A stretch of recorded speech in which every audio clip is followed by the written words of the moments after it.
John. Glenn Loury, hello. John McWhorter, my friend. I'm all right. How are you? I'm pretty good in this post-holiday season. Should we introduce ourselves? Glenn Loury, Brown University. John McWhorter, for now, Columbia University and the New Republic and theroot.com. And bloggingheads.tv. We mustn't overlook that. That's right, Blogging Heads, which we've now been doing together since when was it? It was the end of 2007, wasn't it? Yeah, it's 4 years and a little bit more, I think. It was right around 4 years, though, because Obama was beginning the long march to the nomination, and we chronicled the whole thing on Blogging Heads. And we had no idea that it was going to take, because the thing is, with Blogging Heads, they would always put big bunches of us together. You've probably done them with at least 15 other people, and I've probably done it with 7 or 8. And well, I don't know. I haven't counted, but yeah, with a lot. Promiscuous in that respect. Yeah, and I think, I don't even know if you were my first one. And when they put us together at first, I wasn't sure, what to think, because as we've discussed on other Blogging Heads, you and I had a kind of a distant period in there. A period. We're going to be these epic figures such that we have had periods. We've had blue periods and stuff. And then here we are today, because we chronicled Obama, and now here that is. And yeah, that is actually something to think about. We were there at the beginning of the Obama phenomenon, commenting on it publicly. Obama's been president now for 4 years and running for re-election. And here we are still talking, so that's our longevity, and Obama has been a stimulus. That's one of the race, the big R, That's right. And the black guys at Blogging Head. That was one of our right. early kind of tropes, or at least mine. I liked playing it. And we are, let's face it, and we've both done other black people at Blogging Heads. I suppose I know that's what I've done often, and I've enjoyed many of them, but it's never been quite as there's something with you and me that I think has somehow worked out. It's been worth coming back to again and again. Yeah, and so, John, we got that man love thing going. Oh yeah, what is it? Bromance. That's right. And but no, friendship, I think, is what you would call it, and a kind of engaging intellectual thing. And there's also a certain artistry to this medium, so which I think I would say anyway that you have mastered. What's the artistry? That's interesting. Well, no, I think, first of all, concision. Okay? You really can't just talk on here. No, you can't. Because, I think you have the ability to kind of organize your thoughts more or less spontaneously, and to be able to render it, even as I speak, I will be exhibiting the quality that I'm extolling. You're very good at it, too, and it's interesting because I think that, especially nowadays when there's the comment section culture, and just in general, if you're somebody who comments in the media and you hear feedback from the intelligent public, really all of the public, including the ones who really are operating on a highly informed level, the one thing that I think a lot of people who don't do it don't get is that issue of concision, that you've got 850 words, or if you're on Blogging Heads, that's the point, you can't go for 3 hours, and it's something you have to work at. It's something that you have to always be thinking about. Yeah, it's a discipline thing to a certain degree. Yeah, it's harder in some ways than I think people always know. For me, it's the main challenge of media stuff, is that you have limited time, and you have to try to get your words in. And yet, Blogging Heads is definitely all about that. You mentioned the comment section. I'm really glad you did, because I actually go and look at the comments, and I know that people are listening to us, and you're right. There are actually some very savvy and interesting and informed and sharply worded and passionate things said by people whose handles one comes to know over a period of time. So, thanks for the memories, guys. Yeah, it's true. And gals. I, as a policy, do not read comment sections, and I'm pretty religious about it. I have not purposely looked at one since 2006, except for Blogging Heads, because you always talk about it, and it makes me kind of wonder, well, what are those people saying? And I can definitely say that it's something that I noticed in comment sections in 2006 and before, is that every third person seems to feel like they should have a column, or that they should be on Blogging Heads too. And you know what? With Blogging Heads, every third person should. A lot of those people really could be writing columns and books, and the only reason they're not is because the roll of the dice just went a different way, and so they do something else for a living. Yes. Okay, I'm gonna be a social scientist for a minute, John. I have a different theory about it. I think it's about limited attention and the ability to vet, to rank and rate.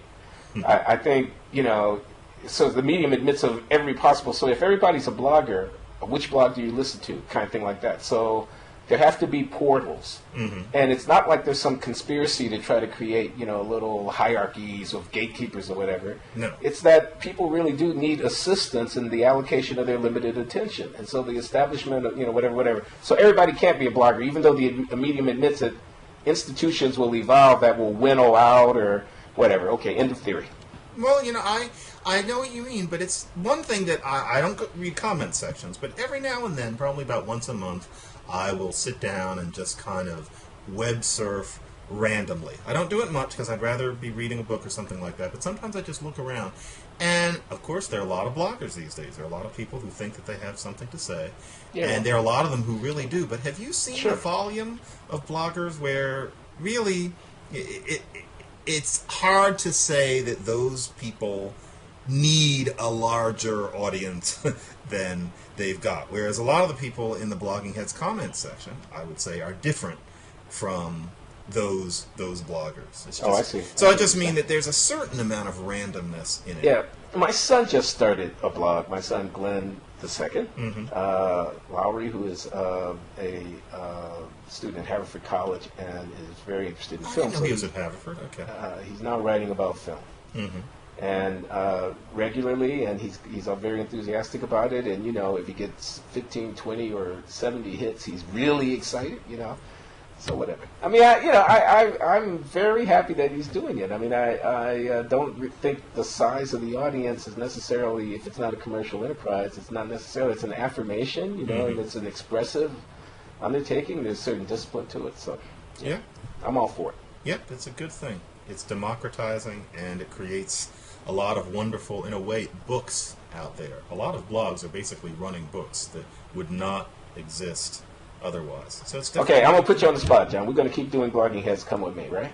Yes, we are. Hey! Did you all hear that? And, that's an affirmation. I would really like to. I think, why not? Why not? We are. Yeah, I mean, there's going to be a new arrangement, but we're going to keep taping these.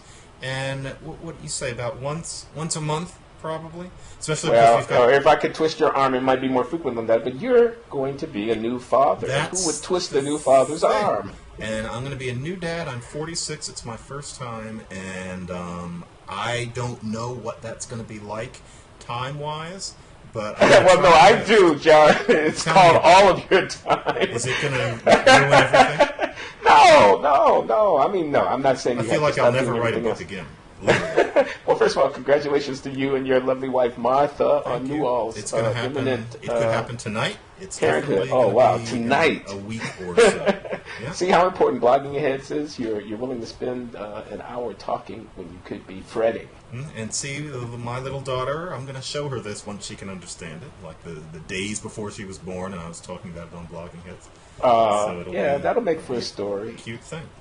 So but we will have to have stories, We will do it. We will do it something like once a month, especially because next year is going to be... I'll find other partners if I get a Blogging Heads Jones. It'll be so interesting next year. I mean, there's going to be so much to talk about. Oh no, that's certainly true. Why don't we talk now? Why don't we talk about politics?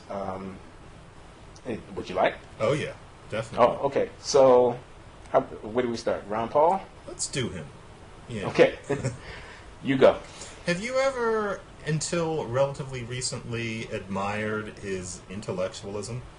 That he calls it as he sees it, and that as far as being a truly original mind among the Republican candidates, that he was probably the most original one.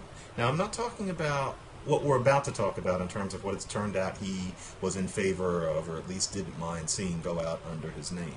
But no, I didn't know that was the only thing we were going to talk about. I wouldn't want to structure our conversation by Ron Paul as he was interesting, but then he said that. But go on. I don't mean to interrupt. I was more or less finished. I find I'm not a card-carrying libertarian, but his ability to stand outside of the usual discourse and make proposals as bold as, for example, getting rid of the Fed, or And I'm even saying this, his idea that, for example, the North should have bought the slaves and freed them instead of fighting a war, that sort of thing is fresh thinking. We talk about Newt Gingrich being the intellectual, but really, in terms of the person who really does go where his thoughts take him, I have always found Ron Paul interesting in that way. Well, you know what this sounds like to me? This sounds like, here's a guy who's a closet Ron Paul fan, but I meant you, John McWhorter, my friend, who's a closet Ron Paul fan, but who knows it's socially unacceptable to have any kind of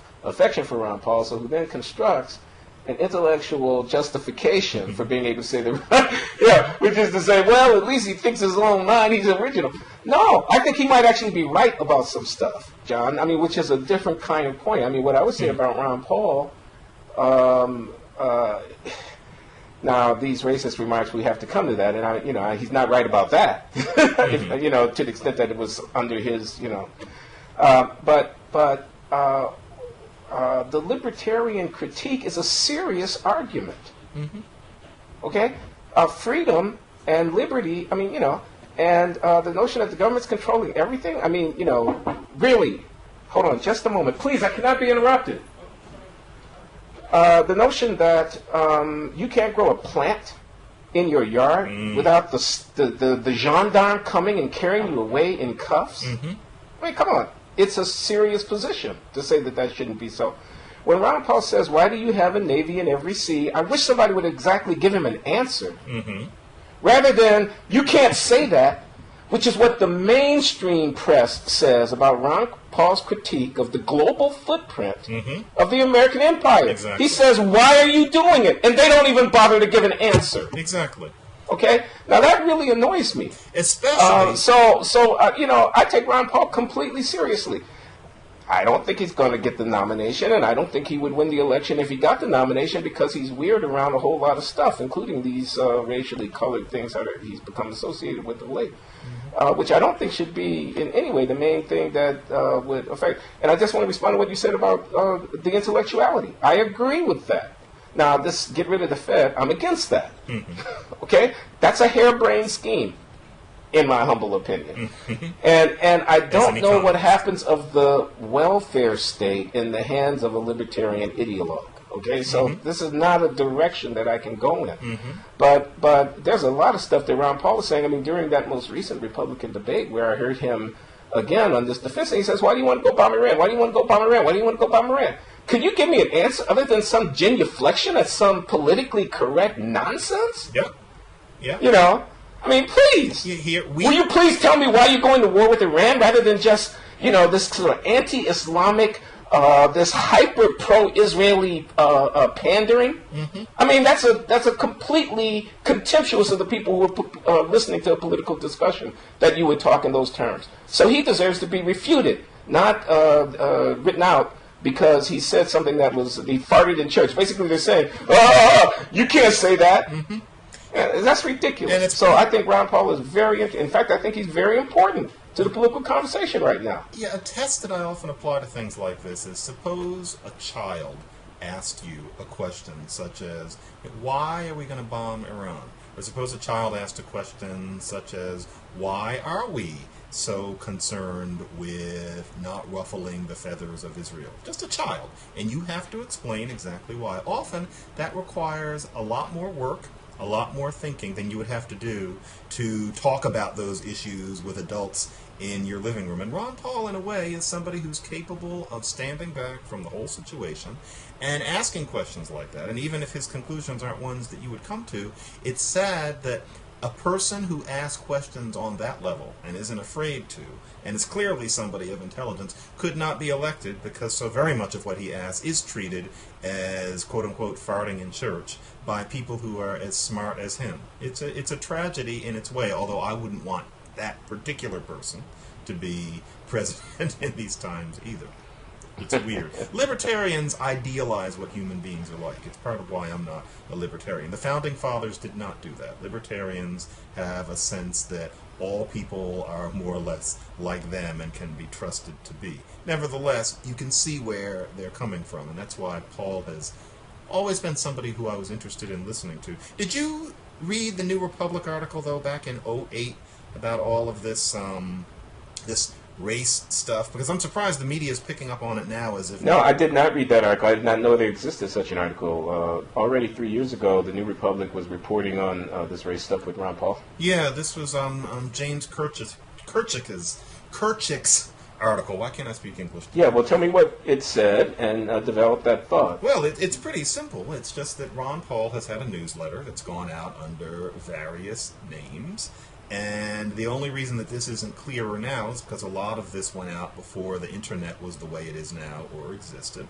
But all you have to do is go into archives to find out that a lot of these newsletters are nakedly predicting a race war, saying really disparaging things about black people, the implication being that all black people are poor and are ready to basically have riots in American cities. There are nasty things said about Jews and gays. All of it is classic conspiratorial. It makes the John Birch Society, much of it, look like, so to speak, okay, so it's like Lyndon LaRouche-esque. Yeah, it's that sort of stuff. No, I didn't know that about Ron Paul. Now, so how much is this Ron Paul? I mean, is this really kind of, is this an associations thing?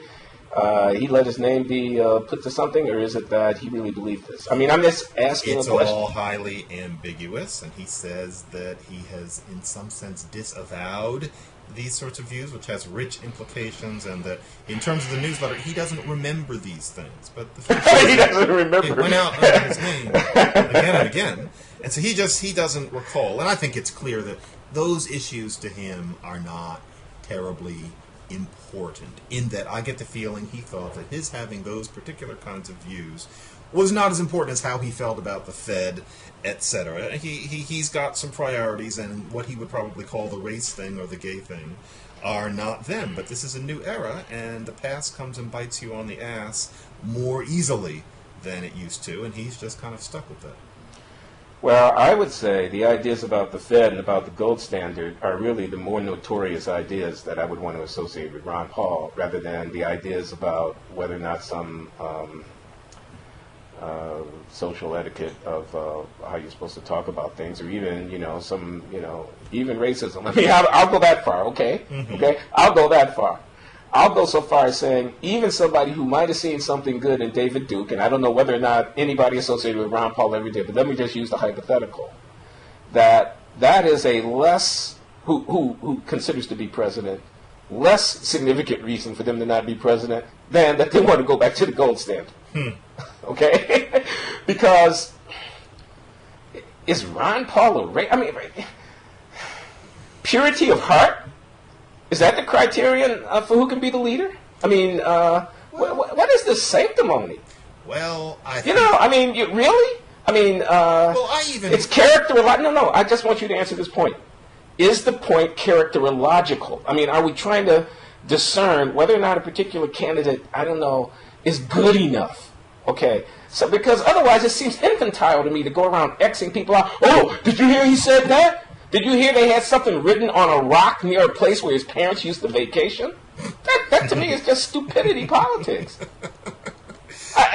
Is Ron Paul a racist? I mean, I really don't know, but I don't. If this is the evidence, then I'm prepared to move on. Well, how about this? I wrote But the fact that he wants to get rid of the basis for international, financial liquidity by tying us down to the supply of a metal because of some weird or kooky notions about the value of a dollar, that's really dangerous, is what I would say. Well, it depends on what you call danger. I mean, I know where you're coming from in that I did a piece for the New Republic, I think about 1.5 years ago, where I wrote about Rand Paul and the fact that he's no stranger to the idea that there should not have been the Civil Rights Act of 1964. And I wrote that is an argument that nobody really wants to hear for obvious reasons, but that a person who brings it up is not necessarily a slobbering racist, and that even though I don't agree with the point, I can see how he could wrap his head around that idea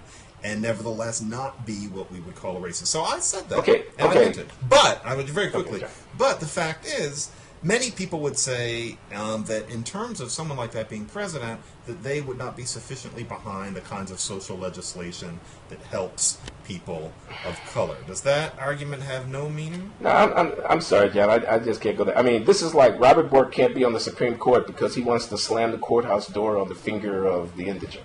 I mean, this is that kind of smear. Yeah. I mean, I just cannot. I mean, that's what people there's say. let me say this. There's a legitimate case against the Civil Rights Act of 1964, and the intellectual challenge is to justify the overriding of individual liberties, which is the Civil Rights Act of 1964, on behalf of a larger social goal. That would actually require some work. Okay? You'd actually have to think it through. Much easier to just wrap yourself in the Civil Rights Act of 1964 and Martin Luther King, and then call racist anybody who says, from a libertarian point of view, why is it that I can't decide who I'm doing business with? I mean, I'm really sick and tired of this kind of politics. I'm for the Civil Rights Act of 1964. It's a settled issue. But I'm just saying, please make an argument and not call somebody a name. Okay. Do you feel the same way about what happened a couple of weeks ago with Eric Holder, the Attorney General, saying that there were going to be efforts made to stop Republican operatives from keeping certain people from voting, whereas they're doing this in the name of coming down with voter ID laws that are much stricter? Yeah, it's a technical issue. I'm not an expert. This is the interpretation of the Voting Rights Act. This is the fact that the southern states are still under this, sort of special dispensation of the Voting Rights Act where their stuff has to get reviewed and cleared. Right. And that, then there's an argument about whether or not the requirement of photo ID is somehow racially discriminatory. It's all a complex thing. I mean, I know what I'm supposed to say here, which is that, it has a disproportionate hit on minorities, and, right. and it's indirectly a way of suppressing the minority vote. And it well may be that the Republicans who push this are motivated by the suppression of the minority vote. I'm not an expert on Voting Rights Act law, so I'm loath to kind of have an opinion about whether or not this impediment is or is not consistent with the spirit of the thing. I will say this, though, John. How long are you going to hold the segregationist regimes of those southern states against them? Okay? So there's a legitimate argument, I'm not an expert, to the effect that the Civil Rights Act ought to be amended, or so interpreted by the court, that it no longer requires the preclearance in those particularly selected southern districts that had a history of discrimination, because of some interpretation that it somehow discriminates against those districts relative to other. History has to come to an end. I can almost imagine Justice Scalia's opinion on this right now. I mean, not to put words in his mouth, but the argument would be, how long? Yeah. Okay? So that's an argument. Of course, you can't say that in polite company. That would be to be against the Voting Rights Act. And that's the kind of infantile, mindless political reasoning about race questions that Blogging Head exists for you and I to expose. Well, there are two parts of the argument. One is the preclearance, and then the other one, which I actually find more interesting and harder to come down on one side of or the other, is that there's the idea that the Voting Rights Act was supposed to be about whether or not individuals were being kept from voting. Now, there was kind of a wink, and I'm not an expert either, but I've looked into it enough to know that there was kind of a wink where the idea with the Voting Rights Act of 1965 was clearly intended to address the voting rights of a certain group of people, i.e. most black people in America at that time. But the original wording in 65 was about individuals. Then in 82, there was a change in the wording, and that change in the wording was about disparate impact. Meaning that there was a violation if there was a disparate impact. I can almost remember the name of the case. I think it was Mobile. But anyway, and then there was an 82, and there was a big politically correct fight about that because initially the Reagan administration was opposed to the renewal, but eventually they had to fall in line because Right. Well, that was 1982, and this is 2012. And I just want to say something else too. Abigail Thernstrom, our friend, I believe was right about this. I mean, Abigail Thernstrom wrote a book called Whose Votes Count that was published in the 1980s that was notorious because it raised questions about the voting right. We've settled into this majority-minority district thing, which is not going to apply to Hispanics. Why do we do that? I mean, that's not necessarily wise to construct political representation in terms of ethnicity. Right. That's a very significant, historically significant commitment. It might not be a wise path to go down. It's a fair argument to ask about that. And that's the sort of thrust of Abigail Granstrom's social criticism on that issue. And I think she was right. I'm looking to the side, people, because I'm looking for... Yeah, Abigail wrote another book also, which is called Voting Rights and Wrongs. I was looking over on my shelf. I don't know it. That's her more recent take on those particular issues. And I frankly find her arguments quite compelling and backed up by a great deal of very cogent historical argument. But with Holder, what he's doing is saying that we still should be thinking about disparate impact rather than individual. But my point, Glenn, was, in this case, the idea is to utilize that. And I use the word utilize. Utilize that in order to stop these clammy Republicans from trying to help Republicans get more votes by suppressing the Democratic vote, with a cynical attempt to do that by looking at black people because black people vote Democratic so much. I don't think it's racism, but it's still highly cynical, and it will disproportionately keep black people from voting. Would you say that Holder and, in general, the Justice Department at this point are wrong in utilizing the Voting Rights Act in that way? No, I don't know. I don't know what I would say about the counter move, if you say it's a move to try to get these laws changed so that you require ID by cynical Republicans. And then there's a counter move, which is to use whatever legislative instrument is at hand to kind of counter that. Am I going to say that the counter move is wrong without, somehow endorsing the move or something? I don't know what I want to say about that. What I'm thinking, though, is that all of this democratic process is inherently political. I mean, in other words, it's not as if there's some pristine thing called voting, and everybody goes in there and puts a piece of paper in the box, and then you count the things up at the end. What do you mean? Well, what I mean is redistricting.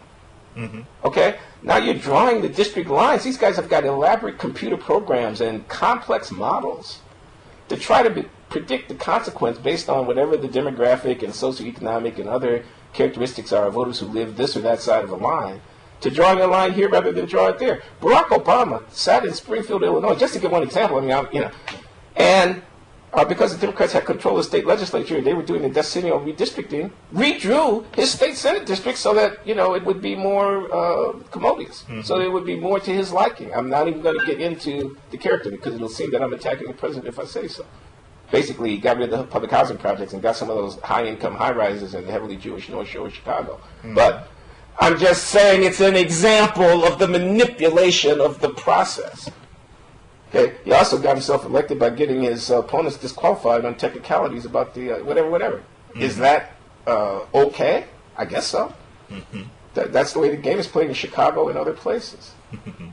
It's interesting, Glenn. I wonder which one of us would be, I don't want to say better, but you and I would be very different presidents. Because I must we're imagining ourselves president? Yeah, like if we actually had to run things, because I would utilize the Voting Rights Act in this case for that. I think that these Republicans who are pulling this stuff, they're not bigots, they're just cynical. But what they are creating, the kind of alienation they're creating, and this is going to come off as condescending, and I guess I just have to own that it is. But what they're doing teaches many people a lesson that racism is still rampant in America and that all Republicans are racist. And I don't agree with you. Well, it may, at the end of the day, that may be the lesson that gets taught as a consequence of their actions. But what I would say about this is that suppose you believe that your country is flooded with people who do not have a legal status here. And you think they might somehow be voting. Now, people will say, well, but that's just not true. Factually, they're not voting. I'm going to accept that assertion about the facts. They're not actually voting. What I'm talking about is what people think. And then the legislature says, well, I tell you what, just in case you think that there might be illegal people voting, even if they're not actually illegal people voting, but we don't want it to happen, we're going to ask people to have picture IDs. A person could say what's wrong with that. Okay? And this politics of citizenship, the whole thing about birthright citizenship, well, that was the big issue when people were talking about the 14th Amendment and whatnot, and I don't want to be misunderstood. Please, I really don't want to be misunderstood. I'm for making it as easy as possible for minorities to get into the voting booth, and I would never tamper with the interpretation of the 14th Amendment that has a person who's born here become automatically a citizen of the country. I believe that to do so would be to go in the wrong direction. But I'm talking about, you're saying these cynical Republicans, and you've got them all painted. Maybe they're responding to a legitimate sentiment in the electorate. And maybe, and I know how this is going to sound, if you controlled your borders and you didn't have a huge illegal immigration problem, you wouldn't have this kind of politics playing around the edges of the right wing of your political discourse. Mm-hmm. So, I mean, I don't want to call people evil. I mean, I want to try to understand it in some more structural terms. I think there's very good reason. I mean, I predict we will hear more of this. Oh, yeah. You know, English as the official language of the country is not finished yet. Oh, no.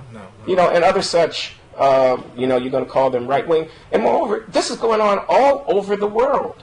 Mm-hmm. This kind of nativist, kind of overly protectorate, suspicious, xenophobic. So you're saying it's politics? It's going on in France. It's going on in the Netherlands. It's going on in Scandinavia. So is the argument that this is just what happens when people come together? No, I'm not saying.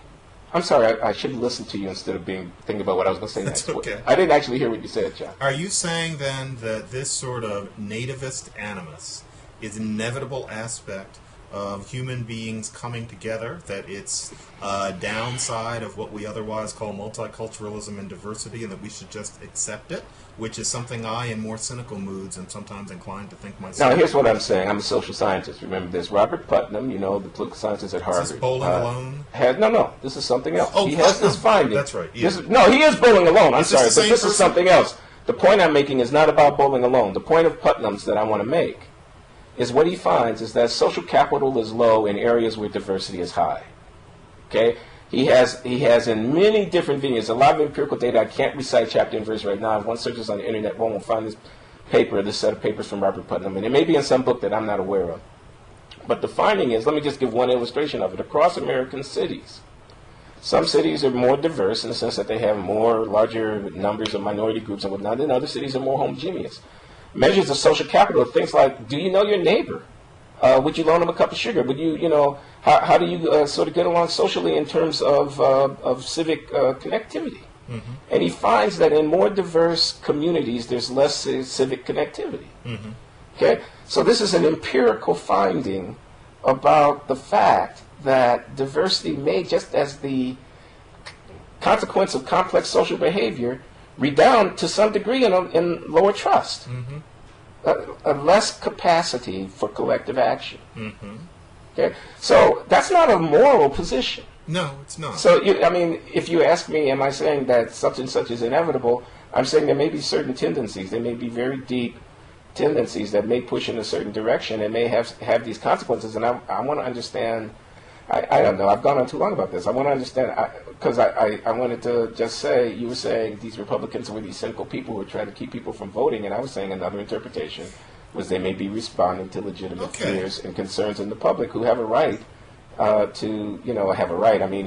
are going to, as a matter of their political action, express their concerns. I know what you mean, and this vein that you've gone into is always very interesting to me, because if you follow it to its logical conclusion, like let's take Putnam. It's interesting. For me, there are two Putnams. There's the bowling alone, and then the study you just referred to. I didn't know those were the same people. I thought one of them was a journalist or something like that. Oh, no. I have heard of that. I don't think they're inconsistent with you. But anyway, no, they're not. I mean, I've heard of that study. I didn't know it was by that same guy. But the point of that sort of thing... There may be more than one study, too, John. I'm sure there is. But the idea that diversity hurts in many ways is something that has often led me to think, isn't it nice to see evidence of hitherto diverse groups coming together and creating a new hybrid group? And for me, that's not a matter of politics or not liking somebody or liking somebody. It just seems to follow logically that greater happiness comes from it.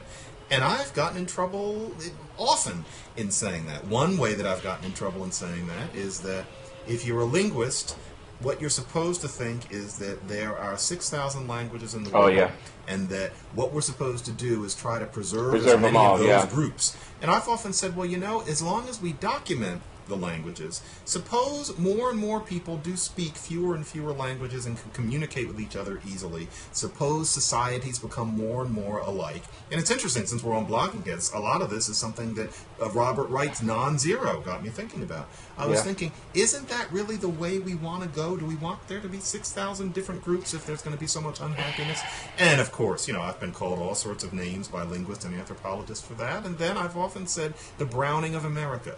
Black people are becoming whiter people are becoming blacker, and I don't mean skin color as much as culturally. I say, isn't that where we're supposed to go? But then other people say, no, there has to be black culture, and to the extent that that's being John, etc. No, I got it. I mean, it makes me think there are very deep questions here, about the preservation of cultures and about self-determination. And also about the extent to which older generations should be allowed to impose upon younger generations these inherited loyalties and self-definitions. I mean, again, it kind of goes to liberty in a way. But the preservation of language, I don't know anything about. I can see how the debate would how the debate would go. I mean, I think about what the sort of modern world is, right? And isn't there kind of an engine that's kind of grinding up all these micro cultures and making it harder and harder for every way of life that has come into existence to be perpetuated indefinitely. And and why should every way of life? So take this to its extreme. Suppose I have a religious belief. Why impose that on my child? I mean, of course, I don't mean to be flippant here. I don't mean to make light of the fact that a part of what people understand to be, the rearing of children and the kind of propagation of their culture and their way of life is indeed to, quote unquote, impose religion on their child. But from a certain point of view, it's an imposition. It is. And it theoretically, it keeps the child from being able to completely think for her or himself, because you set the mind in certain grooves, and it's only the occasional person who can jump out of those grooves if they need to or desire to. Yeah, it's a difficult question. So this philosopher, Charles Taylor, has this book called Multiculturalism and the Politics of Recognition, which is, I think, very brilliant. It was the Tanner Lectures at Princeton in, 92, 3, 4, something like that. But anyway, long story short is, his point, he makes the point in there, he makes an argument for a kind of recognition and not so much, I don't want to say preservation, because I think that might be going too far, but certainly for evaluation of diversity, which has to do with how, even if you go with the individual, people don't just come into the world being people. They have somehow to be instantiated. They have to be, sort of dialogically constructed. I mean, the personality develops in interaction with other people, and that is always nested within some particular cultural frame. It's in a certain mother tongue. It is within a particular, as it were, milieu. And so the valuation, the perpetuation, the kind of recognition of that is not against the affirmation of individuality, but is in some ways and circumstances historically may be required for a liberal understanding, evaluation of the person, something like that. Of course. And the question is, how do you translate that into policy? And how do you translate that into actually running a society?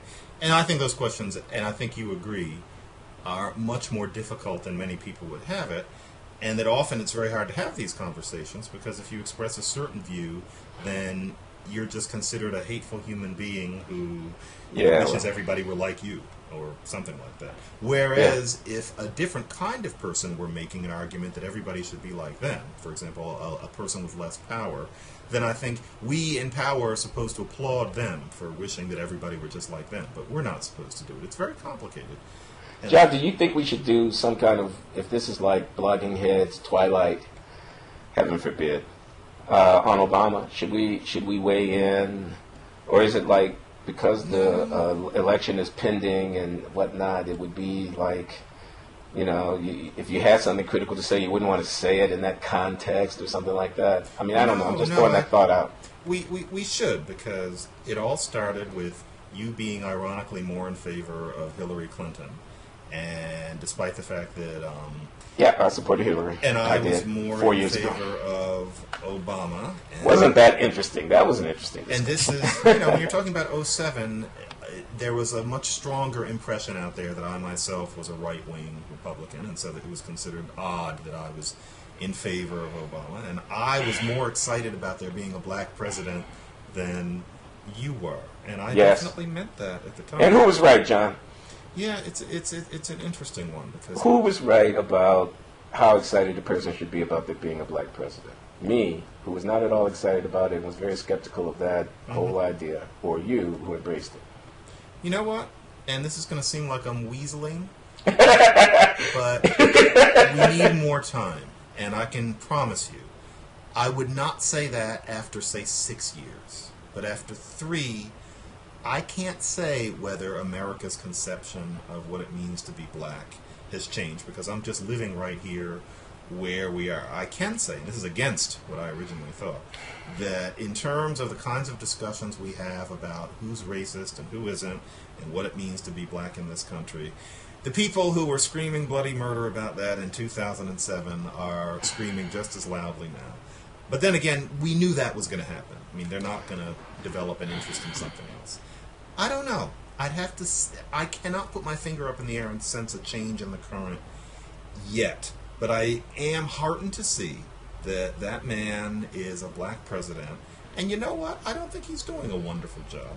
But I'm not sure that anybody but kooks is thinking that the reason he's not doing a wonderful job is because of the color of his skin. And I don't think that that many people outside of a certain contingent, and I shouldn't say this because I write for them, but it's the sort of people who write for The Root and places like that, are convinced that the reason he's not doing a great job is because he's hampered by racist comments. Yeah. What do you think? Okay, so I would say, look, no doubt a person of color, a black man, becoming president of the United States, a self-understood black man. I mean, a black man who puts out a biography that says, I'm a black man, black man. Becoming the chief executive of the government, I mean, becoming the most powerful man on earth, I mean, being at the helm of the state, there's no doubt that that's significant. I mean, I'm not, that's significant. That's, I mean, racial progress trivializes the significance of such an event. That's significant. But I lament the race worship cult that puts it strongly, and I don't want to make you a cultist, but I lament this celebration of Obama's blackness that has become now. You attribute it to The Root, if you say so, because I don't go there that much. Not a tribute.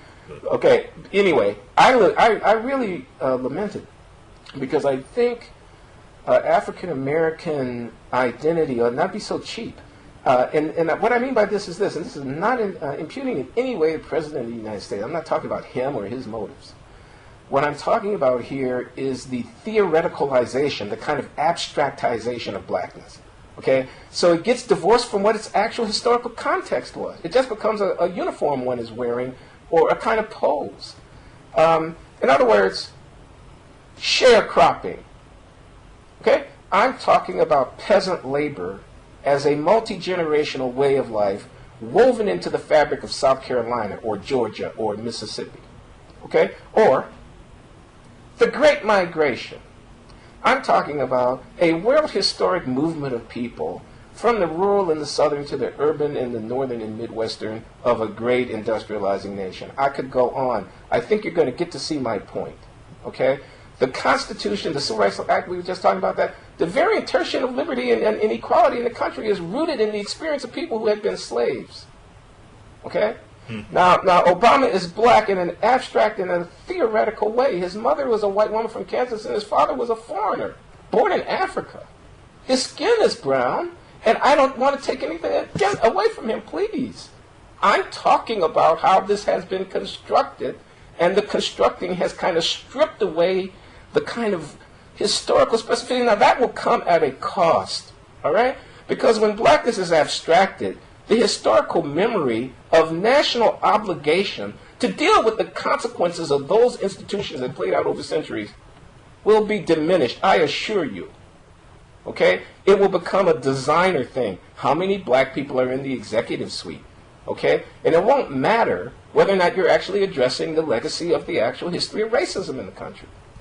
So I could go on. I think you get the point. The jails are overflowing with black people. Huge districts of our cities are no-go zones that are just no opportunity. The schools are horribly unequal in the delivery of the possibility to develop human potential as between people based in part on race in this country and so on. These things are direct, straight-line historical consequences of stuff.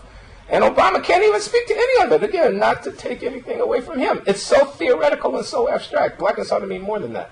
It's interesting. I think you're leaving out one thing which has an almost supernatural power in any black discussion, which is, and this is what many people would object to what you're saying, despite Obama's mutt history, and I'm sure you've heard this response. I grew up with this when I would ask my mother sometimes, because she was a social worker, and she very much wanted me and my sister to see how black people in the ghetto lived. She didn't want us to feel superior. We didn't grow up in a mansion, but we were middle class.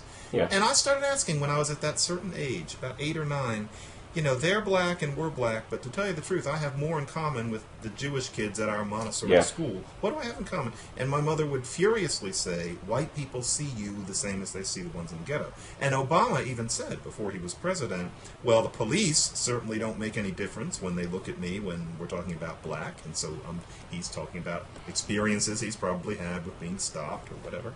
And even Malcolm Gladwell, who writes for The New Yorker, Canadian black, light-skinned, he just looks like a Homo sapiens. He doesn't really look like any particular thing. He has said some things about how when he was wearing his hair in an afro, the police treated him differently, and certain black writers jumped all over that. And so many people would say that you can become part of that history just by virtue of the color of your skin, Well, they're wrong. I'm sorry, they're just wrong, and they're appropriating something. Here's what I mean. Henry Louis Gates Jr. is arrested on his doorstep. Mm-hmm. The President of the United States talks about the racism or the, what do you say, stupidity, acted stupidly of the cop. And again, I have to say the disclaimer is, with all respect to the President, with all respect to Henry Louis Gates, and I also have to say, he ought to have been arrested on his doorstep, okay? But now I want to say this. The public discussion becomes racial profiling of every black man when the reality is stop and frisk of people who have to live in low-income neighborhoods in New York City, okay?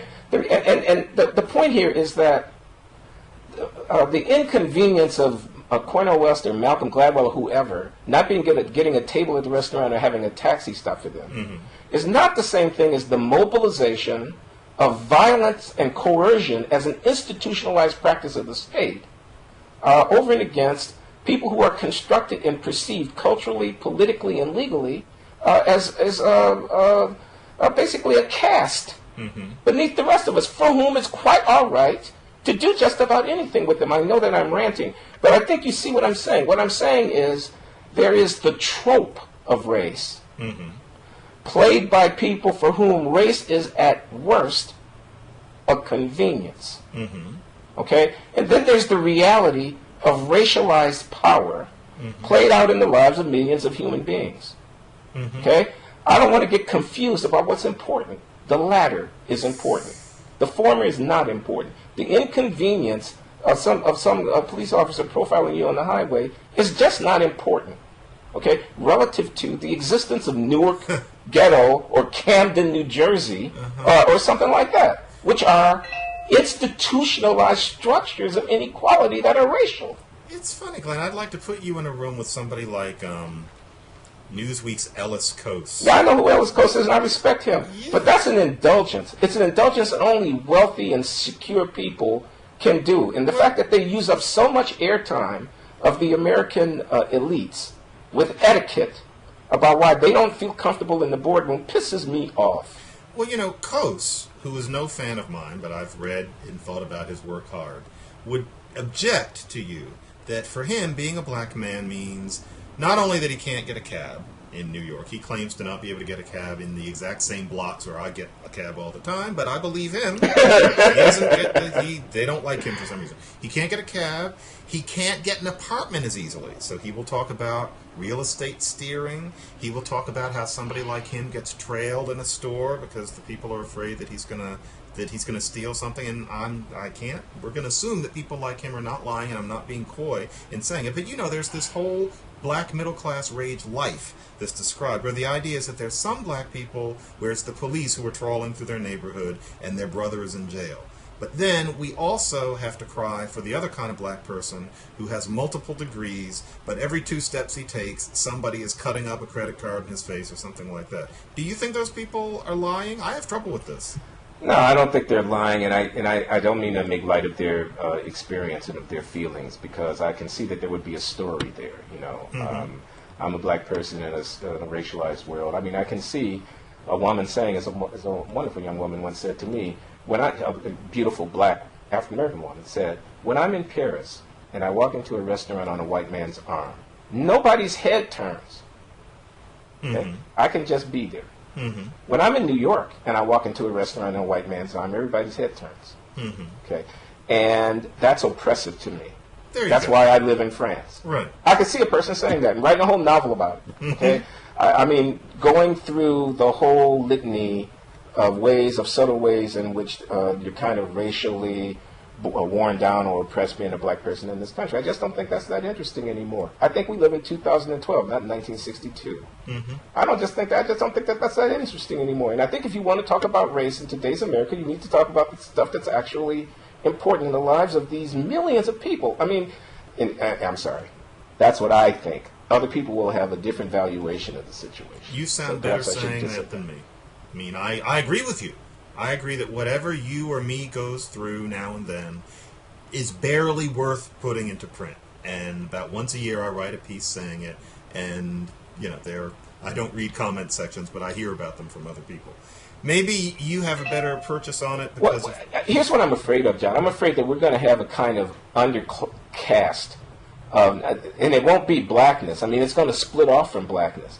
And I mean, because when I look at my kids, you were talking about how they have more in common, some kid might have more in common with the Jewish kids that go into school within the suburbs than they have with the kid in the ghetto.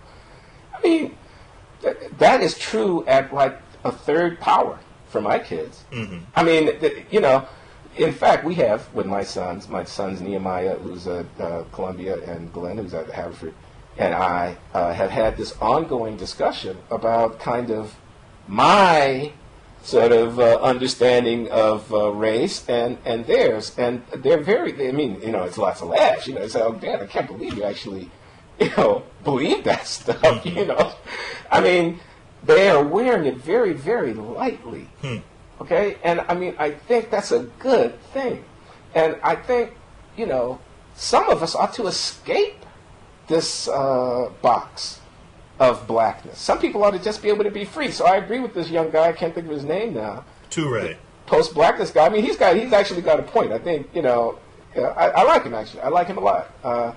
And I think this notion that you can transcend this. So not everybody is going to transcend everything and whatever. But we were just talking about this in another form. You talking about the preservation of languages and stuff like that. Why preserve this pinched, it's not going to sound kind, narrative in which the full range of humanity is whittled down to your race? Mm-hmm. It's just silly. I mean, come on, let's grow up. It's not grown up. We're in the 21st century. This is a globalized situation. And in fact, let me put the point another way. An African American of means, who's gotten himself to Harvard or whatever, not like that, is a global citizen who sits in the metaphoric Rome of today. The world has big problems. Mm-hmm. Your government is doing stuff that you actually might want to take an interest in. Mm-hmm. And the ability to make a difference for humanity because of your privileged position is enormous. And you're going around with your head in a box worrying about something that happened to your great-great-grandfather. That's just stupid. It's interesting because you mentioned Toure, who is the new thing, and I think he's going to stay around. And he's a talented young man. More interesting than I think a lot of people say, because on the one hand, he's saying that we have to expand our conception of what black is.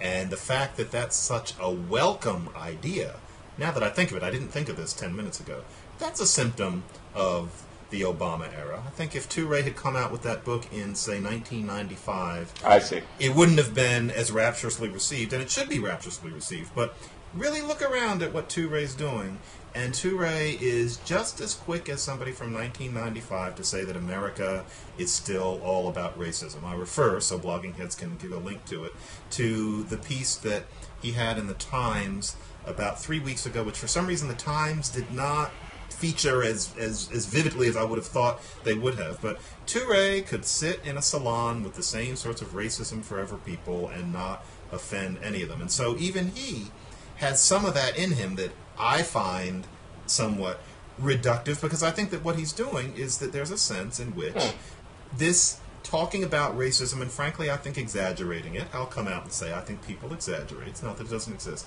This exaggeration becomes a badge of group membership. You are part of a group of people who are noble in suffering the endless slings and arrows. You have to enact the suffering. There are these, tropes. That's the word that keeps coming to mind, right? But these ritualistic enactments and affirmations and whatnot. It would be like not kneeling down during Mass, right? Exactly. And I'm not dissing Loury here, but I think that he's a combination. He strikes me as a transitional figure. He's looking ahead the way somebody his age has to in this era if they're really thinking about things in a global way. But on the other hand, and I don't mean he's got his butt covered, I'm sure he really believes it, he still has a sense that America has changed a lot less in 40 years than I personally think it has. We'll see. Yeah, we'll see. We're at the end of our hour, aren't we, John? Good gracious. Yeah, we're on 55 minutes. Oh, this is what is my thing okay. says. All right, we have to wrap it up. So. Expectant father and expectant mother, God bless you. Yes, thank you. And, I just hope everything is going to be happiness all the way down the line. I'm sure it will be. I can't Next wait one we do, to see this baby. I will give 30 seconds on what it was like, and maybe our little girl will make a little Blogging Heads debut. We'll see what happens. Oh, that would be sweet. It would, wouldn't it? That would be one of the first times. Blogging baby. So we'll see. And all right. It'll be very soon. Yeah. So let's sign off, John. Okay, Glenn, it's been great, and we'll keep doing Blogging Heads. All right, let's keep going. Okay. Talk Bye. to you soon. Bye.